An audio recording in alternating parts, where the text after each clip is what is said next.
नमस्कार साथियों। और आज हम बेहद स्पेशल पॉडकास्ट करने जा रहे हैं। हमारे साथ मौजूद हैं भैरव साधक एवं तंत्र साधक श्री ललित सुराना जी एवं ललित गिरी जी, जिन्होंने अपना पूरा जीवन तंत्र साधना में एवं ऊर्जा विज्ञान को समर्पित किया है। तो देर ना करते हुए स्वागत करते हैं श्री ललित सुराना जी का। ओम नमस्कार नमो गुरु जी। नारायण। अब मेरा जो पहला सवाल है आपसे कि तंत्र क्या है? तंत्र ना ही वशीकरण है, ना ही उच्चाटन है, ना मारन है, ना क्रिया है। तंत्र अपने आप में विज्ञान है। आज रेल चल रही है, आज विमान चल रहा है, ये सब तंत्र की देन है। हम्म। भारत इतना विकसनशील देश है कि जिसके आगे सारा दुनिया नतमस्तक झुकाता है। हम्म। इसे सोने की चिड़िया उगई बोला नहीं गया। नालंदा इसका बहुत बड़ा उदाहरण है, जो तंत्रों के माध्यम से 64 योगिनियों का केंद्र है। हम्म। तंत्र का जो विज्ञान बना है, ये हमारे ऋषि मुनियों की देन है। और इसमें बहुत से साधु संतों का बलिदान, वो बलिदान हम भूलना नहीं चाहिए।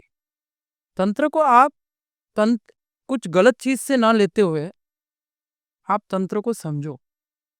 आप भगवान के चरणों में नतमस्तक हो रहे हो, ये भी एक तंत्र की क्रिया है। किसी व्यक्ति को आप तंत्र कर रहे हो जी। तो उस व्यक्ति के ऊपर उसकी देव की जो कृपा होती है, उसको आत्मसात करके ही होती है। हम्म। आज हम बैठ गए, ये कर रहे हैं, ये भी देव कृपा है। जी। कुछ ऐसे सन्यासी है जिन्होंने तो आजीवन ब्रह्मचर्य लिया है धर्म की निष्ठा के लिए। जी। सत्य सनातन हिंदू धर्म ही एक ऐसी चीज है जो धर्म को और विज्ञान को विकसित कर रही है, क्योंकि ये देव निर्मित धर्म है। जी। बाकी जो धर्म है वो मनुष्य निर्मित है, किसी किसी ने उसे निर्मित किया है। सिर्फ सत्य सनातन हिंदू धर्म ही एक ऐसा धर्म है जिसकी उत्पत्ति परमात्मा ने स्वयं की, भगवत गीता का मार्गदर्शन किया, 18 पुराण उपनिषदों का ज्ञान देकर तंत्र के माध्यम पे अपने को लाया है। गुरुजी, एक चीज बहुत मिसकंसेप्शन है कि तंत्र को लेकर के लोग ऐसा समझते हैं कि तंत्र और काला जादू दोनों एक ही है। देखिए, तंत्र में काला जादू होता है, उससे मैं नहीं बोलूंगा कि भाई तंत्र में सब चीजें जो है आपके इसके ऊपर रखती है कि आप धर्म का कितना ये कर रहे हो, किस तरह से आप तंत्र कर रहे हो। जी।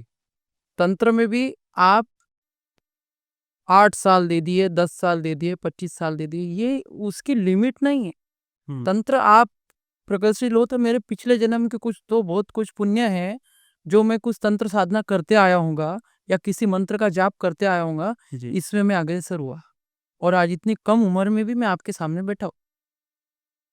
जी। तंत्र एक पिछले जन्म से हुई हुई परमात्मा की देन है, हम्म। जो आपको अपने आत्मसात में मंत्रों का उद्धारण अपने मन से करवाती है। हम्म। अब हम हर जगह चारों धाम तो घूमते नहीं हैं। जी।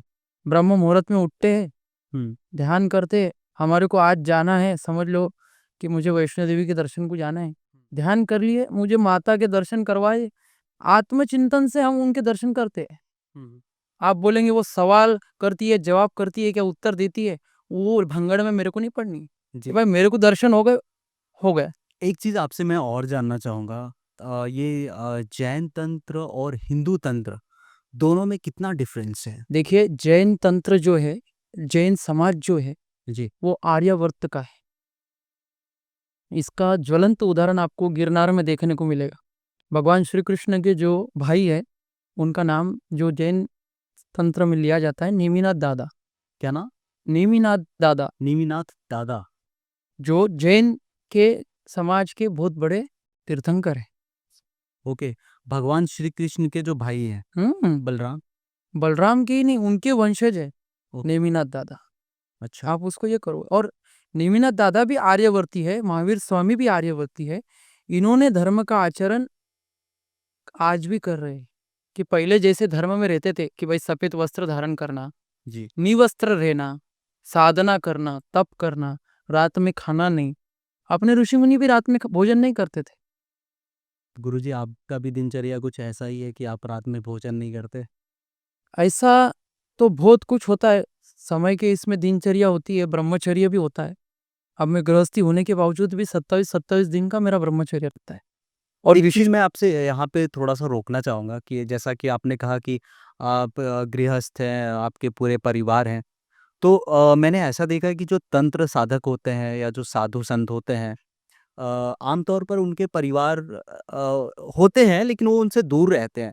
तो आप कैसे इन सब चीज़ों को बैलेंस करते हैं अपने निजी जीवन में कि आप देखिए परिवार को साथ में रखते हुए भी तंत्र साधना करते हैं? देखिए जितने भी सप्त ऋषि हुए हैं, जी। आज हिंदू सनातन धर्म को आप ग्रंथों का अध्ययन करो, हुँ। सबने गृहस्थ धर्म पालन करते हुए ही किया है।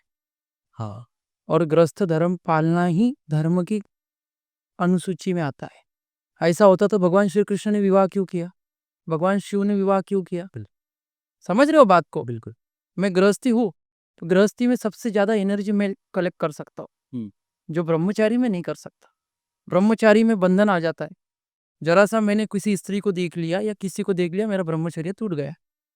वही मैं गृहस्थी में अगर रहूंगा, मैं विशिष्ट समय के लिए साधना में जब जाऊंगा, तो मेरा आचरण मैं शुद्ध रखूंगा। क्यों? तो सोच को बदलेंगे तो सितारे बदलेंगे अपने, और नजर को बदलेंगे ना नजराने बदल जाते। नज़राने बदलेंगे। आपका नजराना अच्छा रखना है आपको। मेरे सामने कौन सी स्त्री किस अवस्था में बैठी है, उसको न देखते हुए मेरे को उसके अंदर भगवती का चिंतन करना है कि वो मेरी भगवती है। जी। पत्नी को पत्नी की जगह, माँ को माँ की जगह, बहन को बहन की जगह। जी। ये अपने को धर्म की शिक्षा है, और यही अपना सत्य सनातन हिंदू धर्म का ज्वलंत उदाहरण है। हुँ। समझ रहे हो? मैं वहाँ से शुरुआत करना चाहूँगा जहाँ पे शायद हमने एक पॉइंट को छोड़ दिया था कि जैन तंत्र और हिंदू तंत्र के बीच में कितना डिफरेंस है।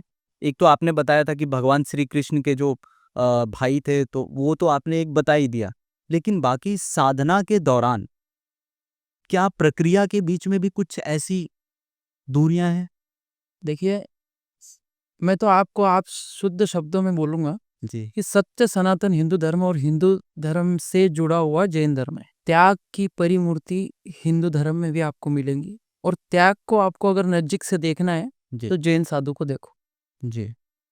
कितना त्याग करते हो। बिल्कुल। सब करोड़ों की संपत्ति छोड़कर जब आप वैराग्य का वेश धारण करते हो, हुँ, हुँ। ये उसमें अपने आप में त्याग की मूर्ति है, वात्सल्यता की मूर्ति है, प्रेरणा की मूर्ति है। हुँ। आगम तो उनके में भी है, जैन धर्म में भी आगम होता है, पर वो आगम बोले तो क्या, ये ग्रंथों का सारी है। 18 पुराण जो अपने हिंदू सत्य सनातन धर्म के है, हाँ। 4 वेद है, इसी के बराबरी का ही वो ज्ञान है। इसमें हिंदू धर्म में और जैन धर्म में कोई अंतर नहीं। एक चीज़ मैं आपसे जानना चाहूँगा कि जब आप तंत्र साधना में आए, तब आपकी उम्र क्या थी? और आपने कैसे निर्णय लिया कि आपको तंत्र साधना में महारत हासिल करनी है? देखिए, मैं जब 12 साल का था, तब मेरे पिताजी शांत हो गए। बराबर है। और परिवार की परिस्थिति इतनी नहीं थी मेरी कि मैं कुछ बड़े जगह पे जा सकूँ, तो ये क्या है। तो मेरी माँ ने मुझे बनारस के इस गुरुकुल में डाल दिया, ओके। संतों के बीच। जी। वो संतों के बीच रहकर पला बड़ा मैं। जैन धर्म का पुत्र था, साथ ही साथ हिंदू धर्म का सनातनी प्रेमी भी था। कि तो जैसा बोलते हैं ना, संगत जैसी रंगत होवे, प्रभु मूरत तैसी घड़ जावे। प्रभु की मूरत जैसी घड़ती है, जब शिल्पकार मूर्ति को घड़ाता है, तो वो परमात्मा को ये नहीं सोचता कि मैं वो परमात्मा को ठेस पहुंचा रहा हाँ, हूँ। बिल्कुल। वो ये सोचता है कि मैं परमात्मा घड़ा रहा हूँ, और इसके दर्शन मात्र से मेरा जीवन का उद्धार होने वाला है। बहुत बड़ी बात कह दी आपने। जीवन का, उद्धार होने वाला है। वो चाहे किस माध्यम से हो, ये मायने नहीं रखता। बिल्कुल। जीवन का उद्धार होना, मनुष्य योनि मिली आपको, तो आपने नशे में, लत में ये न गवाए, पल पल जप में गवाए, तो वो सोना होगा। हुँ। और मैंने उम्र के 12 साल में यही किया। संतों की संगत में पला बड़ा ये बालक आज ललित गिरी के नाम से भी संबोधित होता है, और ललित सुराणा के नाम से भी सुराना संबोधित। के नाम और मुझे तब ज़्यादा खुशी हुई जब आपके साथ हमारे संपर्क हुए और इन्फ्लुएंस हुआ मैं आपसे और मैं काफ़ी अच्छा फ़ील करता हूँ जब भी मुझे समस्या होती है, तो बेशक मैं सबसे पहले आपको याद करता हूँ। और मैं अपने दर्शकों से भी कहना चाहता हूँ कि अगर आपको भी कोई समस्या होती है तो बिना बेझिझक जो भी आपको मैं नंबर प्रोवाइड करूँगा स्क्रीन पे, तो आप गुरुजी से सीधा संपर्क कर सकते हैं। खैर गुरुजी, इससे आगे बढ़ते हैं कि कितनी समस्या आई थी? देखिए, समस्या तो सबसे पहले मुझे धर्म की रुचि थी। ठंडी में बड़ा, मेरे को कभी ठंडी नहीं लगी। गर्मी में पला, कभी मुझे गर्मी नहीं लगी। और धर्म में पला, कभी मुझे वात्सल्यता और पिता की कमी नहीं मिली। समझ रहे हो? पिता की कमी नहीं हुई। माँ मेरे से कम 500,000 किलोमीटर दूर थी, फिर भी मैंने मेरी माँ को किस में देखा? जगदम्बा में देखा। किस में देखा? जगदम्बा माँ। क्यों? तो मैं जब रोता था मेरी माँ के लिए, तो मैं बोलता था, माँ तू मेरे से तो दूर हो गई। तो मेरी माँ जगदम्बा मुझे कहती थी कि अरे तू तो मेरे से छूटा ही नहीं है, तू मेरे में ही समाया हुआ है। और ये आराधना करते करते आज मैंने मंदिर बनाया, इतने संघर्षों के बावजूद बनाया। बहुत संघर्ष आए, जेब में 1 रुपया नहीं था, फिर भी धर्म आज देख लेना 5 स्टार मंदिर बना है। 5 स्टार से 7 स्टार भी कम पड़ जाएंगे वो मंदिर के आगे। एक बार तो मैं वहाँ पे ज़रूर जाना चाहूँगा। तो हम ये जानना चाहेंगे कि अगर कोई आम मनुष्य तंत्र साधना करना चाहता है, तो क्या उसे अपने गृहस्थ जीवन को छोड़ना पड़ेगा? कोई जरूरत नहीं है। प्रक्रिया क्या है? देखिए, योग्यता तो यही चाहिए कि आपको किसी के प्रति द्वेष ना हो। ठीक है। हमारे जो 10 गुरु हुए, इस सत्य सनातन हिंदू धर्म के, सब नागा थे, सब अघोरी थे। उन्होंने हमें साथ में लिया। कभी भेद रखा कि तू कोणते वर्ण का है, या तू कोणते जाति का है, या कोणते धर्म का है। उन्होंने एक ही बोला, ये सत्य सनातन हिंदू धर्म का पुत्र है और ये पुत्र को मुझे घड़ाना है। ये भी मेरे लिखी का विधान था करके मैं उन तक पहुंच पाया। बिल्कुल। समझ रहे हो? बिल्कुल। और आप बोलते हो इसके लिए बंधन होगा, आपका सही समय आएगा तो आप उस चीज में जरूर जाओगे जो आपके प्रारब्ध में लिखा होगा। इसके लिए गुरु आपको नहीं ढूंढता, अपने आप गुरु के पास आप पहुंच जाते हो।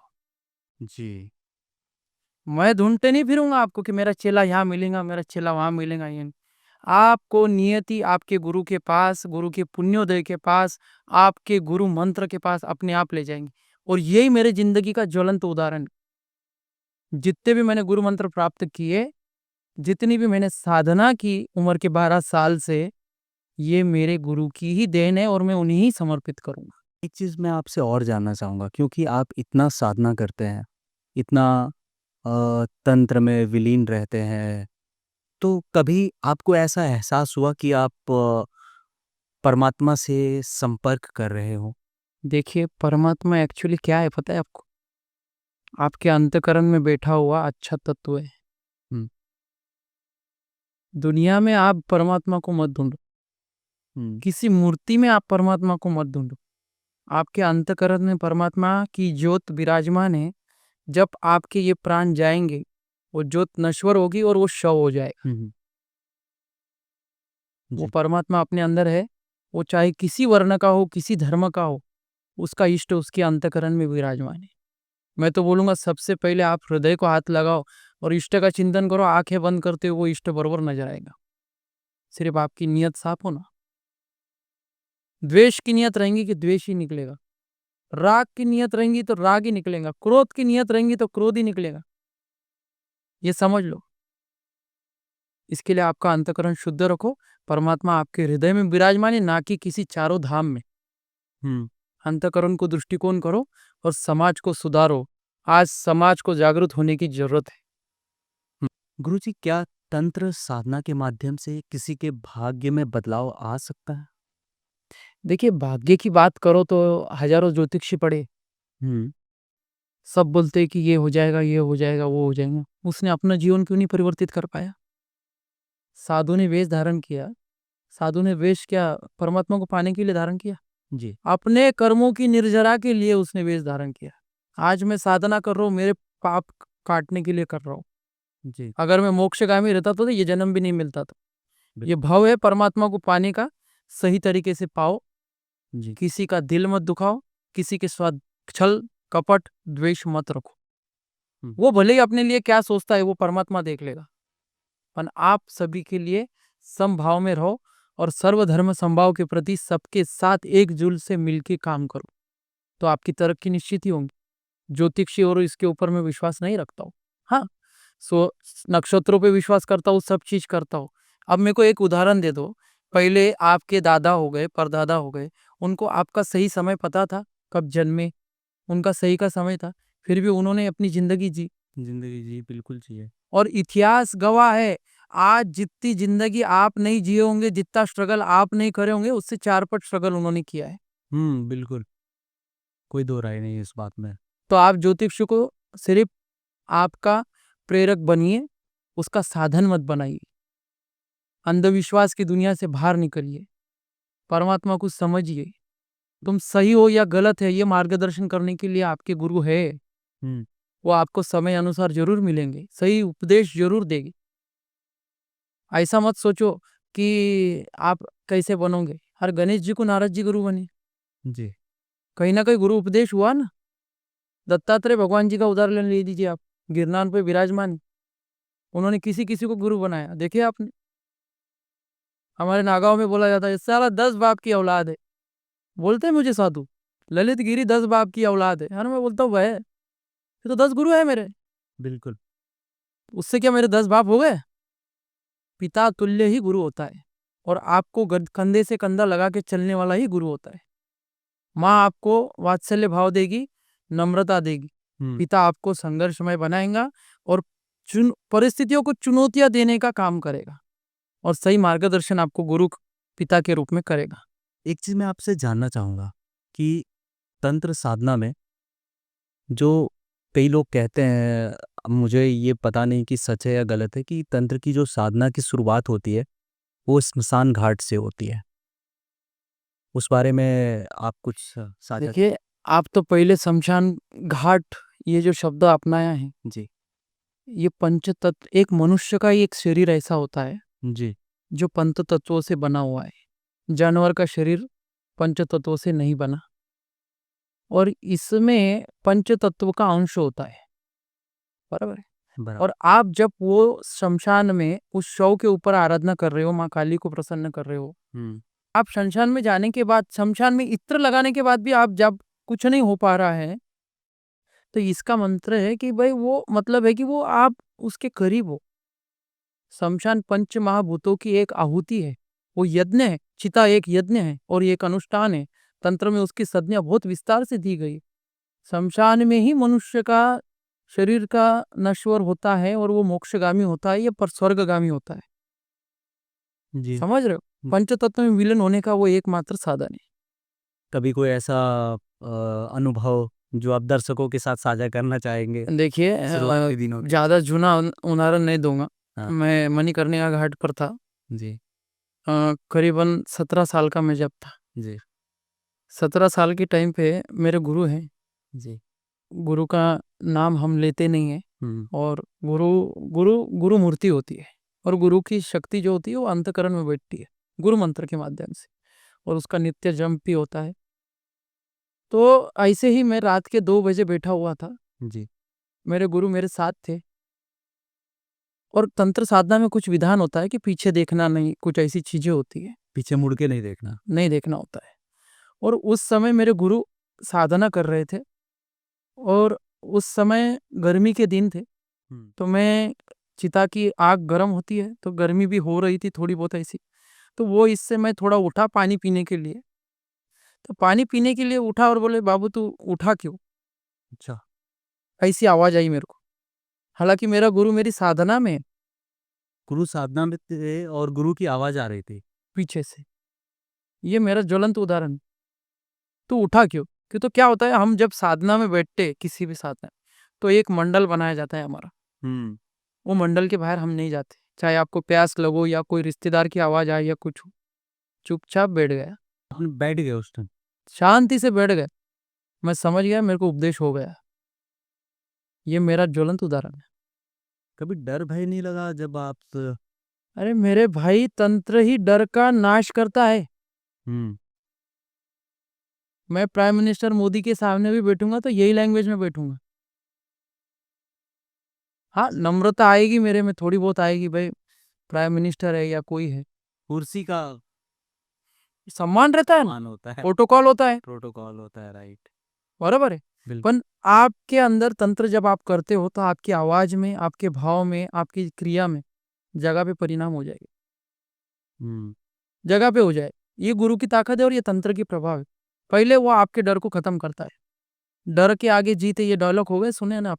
हाँ जी। तो ये हमारे तंत्र का सबसे बड़ा उदाहरण है जी। कि आपका पहले डर मरता है, डर मरने के बाद ही आपकी आगे की क्रिया चलती है। एक शब्द जो काफ़ी ज़्यादा पॉपुलर है, पैरानॉर्मल, इंग्लिश में, और हिंदी में कहते हैं ना कि घर में अजीब अजीबोगरीब घटनाओं का होना, या ऐसा लगना कि किसी प्रेत आत्मा मौजूद है आपके घरों में, तो क्या आप उसे भी ठीक करते हैं? देखिए, प्रेत आत्मा का प्रश्न आया, आपने किसी का गलत किया होगा हाँ। तो आपके परिवार के माध्यम से वो आपके घर में आएंगी। आपके कुल देवी का लॉक होता है आपके घर के चारों तरफ, जी। आपके इष्ट देवता का लॉक होता है चारों तरफ। जी। उसमें आने के लिए भी, प्रवेश करवाने वाला भी घर वाला ही होता है। हम्म। मेरे आज तक के जितने उदाहरण हैं, परिवार वालों ने ही सब चीज का खराबा किया है। जी। पर वो चीज को मायने न रखते हुए आप सत्यता और परखता के साथ अगर आप रहोगे, आपने किसी आत्मा का गलत किया है तो वो आपके साथ गलत करेगी। कुछ कुछ अपने बुजुर्ग जो होते हैं, पितृ होते हैं, वो आपको आशीर्वाद देने के लिए भी आपके घर में बैठते हैं। जी। जब शव जाता है तो गरुड़ पुराण के अनुसार 12 दिन तक उसका शरीर और उसकी आत्मा, पहले दिन तो शरीर नश्वर हो जाता है, जी। पर 12 दिन तक उसकी आत्मा उसके घर में होती है। जब आप 13वां घड़ा भरते हो हिंदू सनातन के अनुसार, तब उसकी उसकी आगे की एक यात्रा चालू होती है। हम्म। शमशान में जाके आने के बाद भी जो व्यक्ति अपने पिता या माता को पानी पिलाता है, तो घर की चौखट पे आके उसका पुकारा देता है। कभी कुछ ऐसी कोई घटना जो आपने एक्सपीरियंस किया हो अपने जीवन में, जब आप अगर इस तरह के तंत्र साधना कर रहे हो पैरानॉर्मल से रिलेटेड किसी घरों में, तो? देखिए, ऐसे तो बहुत जगह पे मैं जा चुका हूँ कि तो मैं निस्वार्थ हूँ। निस्वार्थ, जो व्यक्ति तकलीफ में रहेगा मैं उसके साथ जरूर खड़ा रहूँ। जी। जो व्यक्ति सुदृढ़ रहेगा उससे मैं दूरी बनाता हूँ। ये मेरे जिंदगी का नियम है। और मेरी जिंदगी में मैंने एक ही मेरे गुरु से दक्षिणा रूप में लिया। गुरु को जो दक्षिणा दी, वो बोला कि तू दुखी के सुखी बन, दुखियाड़ा का सुखी बन। ये हमारा राजस्थानी वर्ड है कि दुखियाड़ा का सुखी बन। जो दुखी है उसको सुख करने की थोड़ी सी क्षमता अपने में रख। तो मैंने उसी प्रकार से कई परिवारों को पैरानॉर्मल एक्टिविटी से निकाला है। हाँ, कुछ कुछ स्त्री नाटक भी करती थी। जब हम हमारे तंत्र में आते हैं तो वो पता चल जाता हमारे को। तो हम सीधा क्या लेते, डंडा लेते हाथ में, चल बोल। ये दंड साधारण नहीं है, जप हुआ है इस पे, जप करते। जप के लिए आपकी सूर्य नाड़ी, चंद्र नाड़ी एक्टिव रहना। इस सीधे इस पे लेने पे मैं जो भी वचन बोल रहा हूँ सूर्य नाड़ी के माध्यम से मेरे मुख से निकल रहा है। इधर की साइड रखूंगा तो चंद्र नाड़ी से निकलेगा। और सूर्य नाड़ी अपने आप में चेतना का प्रतीक है, जो व्यक्ति को सत्य वचन अपने मुंह से निकालता है। जैसे वो बोलते हैं आप हिप्नोटाइज कर दिया। हिप्नोटाइज का सबसे ज्वलंत उदाहरण है ये कि बाबा आप नॉर्मल रहो। नॉर्मल हो। सूर्य और चंद्र नाड़ी का उसमें बहुत गहरा संबंध है। एक डामर तंत्र का भी हमने नाम सुना है, उसके बारे में मैं कुछ जानना चाहता हूँ कि उसका कैसा प्रभाव होता है। कई लोग उसे नेगेटिव तरीके से देखते हैं, उसे देखिए, पॉजिटिव करने का मत। डामर तंत्र में आपके बाल, आपके यूज किए हुए कपड़े अच्छा। और ऐसी कुछ कुछ चीजें होती है, वो मीडिया के माध्यम से न बोलने ही वो सही है। क्यों, तो आजकल ब्रॉडकास्टिंग देख के ही तांत्रिक बन रहे लोग। तांत्रिक बनना अपने आप में संघर्ष है। संघर्ष है। कोई कपड़े पहन लिया, बेट लिया, भभूत लगा लिया, डांबर कर लिया, मैं ये फलानी सिद्धि ले लिया, मैं आला नहीं कर। पहले आप उसमें उतरो। जैसा आपको गणित की सीखना है बचपन में, तो आप गणित के क्लास को जाते हो। बिल्कुल। तो आप जब तक तंत्र में किसी गुरु के सानिध्य में जाकर तंत्र नहीं सीखोगे तो आपकी शून्य कीमत है। मैं गुरुओं की मार खाया हूँ, गुरुओं के चिमटे खाया हूँ और गुरुओं के सानिध्य पे सीख के आज मैं बैठा हूँ। हम्म। तब जाके आपने मुझे बुलाया। हमारा सौभाग्य है गुरुजी कि आप हमारे पॉडकास्ट में आए हैं। अन्यथा मतलब हमने पॉडकास्ट तो बहुत किए हैं, लेकिन स्वयं तांत्रिक हमारे समक्ष बैठे हैं, तो ये हमारा सौभाग्य है। और मैं कोशिश करूँगा कि आपसे निजी जीवन में भी संपर्क में रहूं। खैर, तो जो डामर तंत्र की आप बात कर रहे थे, उसमें आपने ये भी कहा था कि किसी के इस्तेमाल किए हुए कपड़े या बाकी सारी चीज़ों को जो आप बताना नहीं चाह रहे हैं, अगर आप बता सकते हैं कुछ हद तक, तो क्या देखिए ये पॉसिबल है कि किसी के कपड़े का इस्तेमाल करके, किसी के बाल का इस्तेमाल करके आप 100% उसे वश 100%। आप जब व्यक्ति मृत्यु पाता है तो उसके जूने कपड़े आप क्यों रखते हो? घर में रखते हो? किसी को पहनने को देते हो? नहीं ना। उसको जलाते क्यों हो? उसकी गादी क्यों जलाते हो? बिल्कुल। क्यों जलाते हो? कि तो उसका ओरा, उसकी ताकत, उसकी नेगेटिविटी, उसकी पॉजिटिविटी वो ताकत में जुड़ी हुई है। अब ये मेरा वस्त्र है, इस पे मैंने साधना की है, हाँ। कितने तो भी जप की है।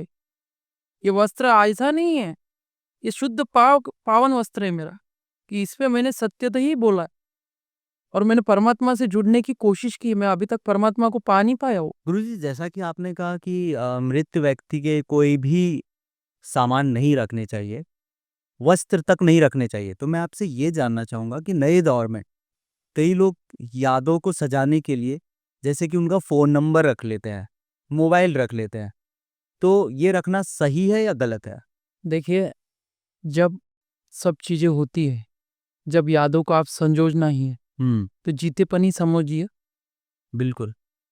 मरने के बाद आप खिलाएंगे, उसकी यादें संजोएंगे, वो क्या मतलब? बराबर है? लौट के तो नहीं आने वाले हैं। लौट के नहीं आने वाला। आपके कपड़े आपका अस्तित्व दर्शाती है तंत्र में। हुँ, बराबर है? तो आप जो तंत्र करेंगे या कोई चीज करेंगे, जब हमारे को डामर तंत्र में उस व्यक्ति का कपड़ा लगता है, उसकी डीएनए लगता है, हुँ, तो वो चीज बहुत मायने रखती है। हुँ, आपने नहीं रखना चाहिए। इसीलिए कुछ कुछ देखिए जानकार व्यक्ति उसके कपड़े जला देते हैं। हुँ। उनके मोबाइल नंबरों का तो नंबरोलॉजी में मैं कुछ नहीं बोलना चाहूंगा, वो एक मोबाइल अलग। नंबर तो कई बार ऐसा होता है कि बहुत ज़्यादा फैल देखिए, जाते हैं लोग। अब ये कैसा होता है, और कुछ कुछ जन क्या बोलते हैं, मेरे पिताजी बहुत बड़े बिजनेसमैन थे। हुँ, मेरे बिजनेसमैन में कितने तो भी जुड़े हैं, कई कितने लोग हैं, जुड़े होते हैं, तो वो बिजनेस टेक ओवर करने के लिए वो नंबर रखते हैं, रखते हैं, करेक्ट। पर उसका और तंत्र का कोई संबंध नहीं। गुरुजी, गुवाहाटी में जैसा कि एक मेला लगता है, बहुत भीड़ आती है वहाँ पे, तंत्र मेला लगता है। उसे आबूबाची का मेला कहा जाता है। जी। बोलिए बोलिए। तो गुरुजी, गुवाहाटी में एक मेला लगता है, तांत्रिक मेला लगता है, जहाँ पे बहुत सारे लोग इकट्ठे होते हैं। क्या राज है इतनी भीड़ का? देखिए, आबूबाची का जो मेला है, वो अपने आप में सिद्धिदात्री माँ है, माँ कामाख्या, हाँ। जो पुत्र की दृष्टि में सदैव वात्सल्य भाव दिखाती है। हुँ, जैसे हर स्त्री को रजस वाला धर्म आता है, वैसे ही हमारी माई को रजस वाला जून महीने में आता है, जून जुलाई में। और एक एक्टिविटी वहाँ पे ऐसी होती है कि सब तालाब का पानी लाल हो जाता है। आज आपको नॉर्मल पानी दिखेगा, जब आबू बच्ची का मेला लगता है, हुँ, बहुत से अघोरी जो गुफा में लुप्त होते हैं, साधना में लुप्त होते हैं, वो माँ के यहाँ पे दर पे आते हैं हुँ, भिक्षा मांगने के लिए, कि तो माँ सिद्धिदात्री है, माँ कामाख्या, माँ त्रिपुर सुंदरी है। हुँ, जैन तंत्र के माध्यम से यदि देखा जाए तो माँ त्रिभुवन स्वामिनी है, जिसकी आराधना जैन आचार्य करते हैं सूर्य मंत्र के पट में। हर चीज में अपना कनेक्टिविटी माँ कामाख्या के मेले में होता है, हुँ। जिसे आबूबाची का मेला होता है। मैं बोलता हूँ, आप निसंकोच ही जा सकते हो, आपका मन चंगा है, सब चीज निस्वार्थ है, तो आप माँ के चरणों में जाने में संकोच ना करें, जरूर जाए। गुरुजी, क्या आपका कभी भी किसी नकारात्मक एनर्जी से कोई सामना हुआ है, ऊर्जा से? तंत्र साधना के दौरान? देखिए, हम जब तंत्र मार्ग में जाते हैं, हाँ। तो हमारा गुरु परीक्षा ही नकारात्मक से लेता है। हुँ, आपको सब जगह अगर सकारात्मक मिलने जाएंगी, हुँ, तो हर एक सिद्ध योगी रहते थे। गुरु पल पल परीक्षा लेता है, हुँ। और उस परीक्षा में आपको पास होना अत्यंत से अत्यंत जरूरी रहता है। अनिवार्य है। और गुरु अपनी सही सिद्धि सही साधक को और सही शिष्य को ही देता है। हुँ। 1000 शिष्य रहेंगे तो 1000 में से एक शिष्य ऐसा होगा जो गुरु के नजदीक रहेगा और विश्वासु रहे। वो भले ही गुरु से कोसों दूर रह, गुरु अपनी दृष्टि शिष्य पे हमेशा बनाए रखता है और मृत्यु के बाद तो पहले बनाए रखता है कि मेरा बच्चा क्या कर रहा है। क्या घर पे ऐसी कोई तंत्र साधना करने के लिए है जो आम मनुष्य भी कर सकता है, समृद्धि पाने के लिए, धन योग्य के लिए? अरे मेरे भाई, तुम घर पे जो पूजा करते हो वो क्या तंत्र से कम है? बिल्कुल। 2 टाइम भगवान की पूजा कर लो, ज्योत लगा लो, आपको किसी धन दौलत की कमी नहीं रहेगी। और स्वार्थ अच्छा होना आपका। आप बोलेंगे माई मेरे को आज 10,000 की जरूरत है, 10,000 दो, वो लालच नहीं चलती। नियति अच्छी होनी चाहिए। नियत अच्छी होनी चाहिए और माँ के प्रति वात्सल्य भाव होना चाहिए, परमात्मा के प्रति पिता तुल्य भाव होना चाहिए, सेवा भाव, समर्पण की भावना। समर्पण। तो आपको हर चीज की कमी रहेगी। हर चीज में आपको परमात्मा बरोबर सही समय पे सही चीज दे देगा। गुरुजी, नागा साधु के बारे में भी बहुत सारी बातें होती है, जैसा कि आपने देखा होगा। अभी जो कुंभ का मेला लगा था वहाँ पे बहुत सारे साधु संत गए हुए थे। तो ये नागा का अर्थ क्या है और उनके मायने क्या है साधु के जीवन में? देखिए, नागा एक ऐसी सेना है जो सत्य सनातन हिंदू धर्म को एक कर रही है। जब सत्य सनातन हिंदू धर्म पे संकट आएगा, सब नागा आपको एक साथ मिलेंगे और शस्त्र और अस्त्र के साथ मिलेंगे। नागा अपने आप में समर्पण है, जो कि अपने धर्म के रक्षक के रूप में है। जैसे सेना पे रक्षक होते हैं, वैसे ये धर्म के रक्षक है और इनकी भविष्यवाणियां कभी भी सत्य होती है। मैं पंचनाम दशनाम जूना अखाड़ा से आता हूँ। मैं ललित गिरी नाम गिरा है, मेरा तो ऐसा नाम ललित सुराना है। ललित सुराना का ललित गिरी में हुआ हूँ। हमारे इसमें नाम बदला जाता है, गिरी बने हो तो सब चीज की कंठमाल धारण की जाती है। उसके बाद नागा की दीक्षा दी जाती है। मैं नागा नहीं हूँ, पर मैं कंठमालधारी हूँ कि तो मैं ग्रस्त हूँ। गुरुजी, हमने तो आपसे अभी बहुत सारे विषयों पर चर्चा कर चुके हैं। तो मैं आपसे ये जानना चाहूँगा कि अगर कोई लोग आपसे संपर्क करना चाहते हैं, तो संपर्क करने का माध्यम क्या होगा? और दूसरा, किस रीज़न से आपसे संपर्क करें? देखिए, संपर्क तो आप कर सकते हो। आपका प्रश्न जेन्युइन होना चाहिए जी। कि तो आज मुझे बहुत कॉल आते हैं, सब चीज में आते हैं। 80% रीजन नॉर्मल होते हैं जो संसार से ग्रसित है, और आप कोई भी इसमें से आप संपर्क कर सकते हैं। और मैं कुछ ज़्यादा चार्ज भी नहीं करता हूँ। आपका जो साधना के माध्यम से या जो भी कुछ लगेगा, कि तो साधना का मूल्य अमूल्य होता है। कि तो जब हमें गुरु ने दीक्षा निस्वार्थ भाव से बिना पैसे की दी है, ज्ञान तो मैं आपको साझा करूँगा। जहाँ तक मेरे हद तक होगा, तो आप परिस्थिति से नाजुक भी रहे तो भी मैं आपके लिए मदद करूँगा। पर आपका ये मत समझना कि आपकी परिस्थिति मुझे समझेंगी नहीं। जब मैं ज्योत में बैठता हूँ, उसका नाम लेता हूँ, उसकी कुलदेवी लेता हूँ, तो उसकी मेरे को परिस्थिति का अंदाज आ जाता है कि ये बंदा मुझे कितना दे सकता है।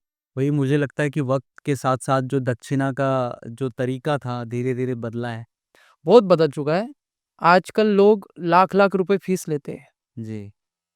कुछ कुछ बोलते हैं मेरे बात करने के 2100 रुपये पहले भेजो, फिर मैं बात करता हूँ। ये नहीं होना चाहिए। कहीं ना कहीं इससे क्या होगा, युवा पीढ़ी जो है वो संतों से दूर होती जाएगी। बिजनेस का बिजनेस तरीका का। बना लिया जाएगा। और तंत्र ये बिजनेस नहीं है, ये ज्ञान है जो भविष्य में भी निर्मूल रहेगा, निशुल्क रहेगा। क्यों तो संतों की परंपरा रही है कि संत आपके अवगुण के रूप में दक्षिणा लेते हैं, ना कि धन के रूप में। एक चीज़ मैं आपसे और पूछना चाहता हूँ कि ये देखिए, रिश्तों के बीच के बारे में बात करते हैं हम लोग।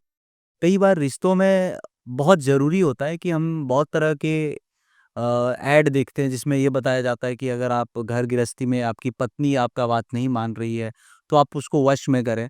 तो मुझे लगता है ये जो वशीकरण है, जो कहते हैं कि वश में करें, नेगेटिविटी के माध्यम से मैं नहीं कह रहा हूँ। कई बार ऐसा होता है कि स्त्री आपके हाथों से दूर चली जाती है या उनका किन्हीं के साथ में अफेयर है, तो आप उसको बचाने के लिए भी क्या आप करते हैं तंत्र देखिए, साधना? मैं वो चीज भी करता हूँ, पर वशीकरण जो होता है ये एक साधारण बात नहीं है। किसी के आत्मा को जब वश करना होता है तो आपको उस परफेक्ट रीजन जरूरी रहता है। जी। गलत रीजन से आप तंत्र करोगे तो आपको गलत फल मिलेगा।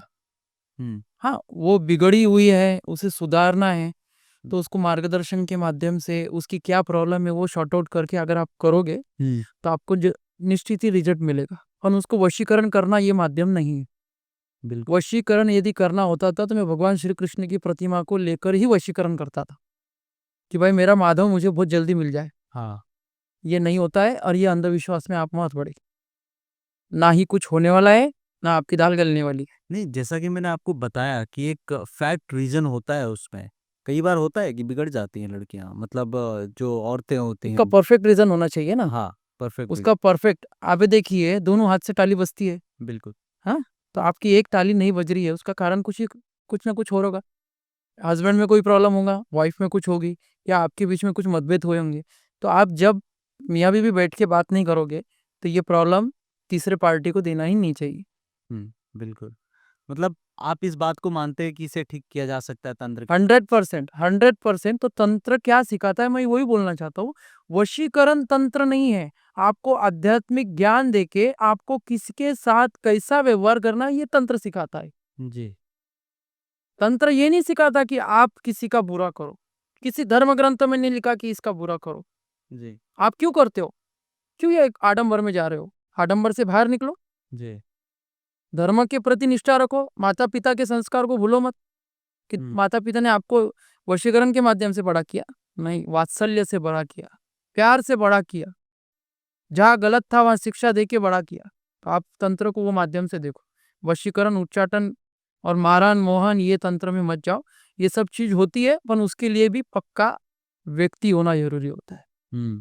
और हमारे गुरुओं ने यही शिक्षा दी है कि किसी के ऊपर गलत तंत्र करना हमारे गुरु दक्षिणा में नहीं आता है, ना ही आपका करोड़ों का रुपया हमें होना है। हमें हमारी गति खराब नहीं करनी नहीं है। क्यों, तो हम हमारे पापों का विमोचन करने के लिए ये साधना करते, ना कि जन कल्याण के लिए। बिल्कुल। गलत काम करने देते तो हम एक अंधे गला स्टोर बना के ही वशीकरण उच्चाटन का बैनर लगा देते थे। बिल्कुल। गलत चीजों में मत जाओ, आडंबर में मत फंसो, अंधविश्वास में मत फंसो। तो गुरुजी, चलते चलते आप अपना संपर्क नंबर बता दीजिए। वैसे तो स्क्रीन पे हम फ्लैश कर देंगे। जरूर बिल्कुल, आप संपर्क नंबर बता दीजिए। आपका आश्रम कहाँ है वो बता दीजिए, और आपका मंदिर कहाँ है ये भी बता दीजिए, ताकि जो श्रद्धालु है आपके सीधे संपर्क में रहें और उनकी समस्या का समाधान हो। जरूर जरूर आप करिए, आप मेरे मंदिर पे आइए, आप सब चीज के दर्शन करिए। और आश्रम ना बोलते हुए, मैं गृहस्थ आश्रम है, मेरा घर है वो। आश्रम साधु का होता है, गृहस्थी का आश्रम नहीं होता। अच्छा। ये बात समझ लीजिए। और वेलकम है आपका। और सत्य सनातन हिंदू धर्म के माध्यम से और जैन तंत्र के माध्यम से सत्य कम करो, गलत काम से दूर रहो, आध्यात्मिक से जुड़ो, आडंबर से दूर रहो। यही मैं आपसे संदेश देना चाहूँगा। आपका बहुत बहुत धन्यवाद कि आप हमारे इस पॉडकास्ट में आए।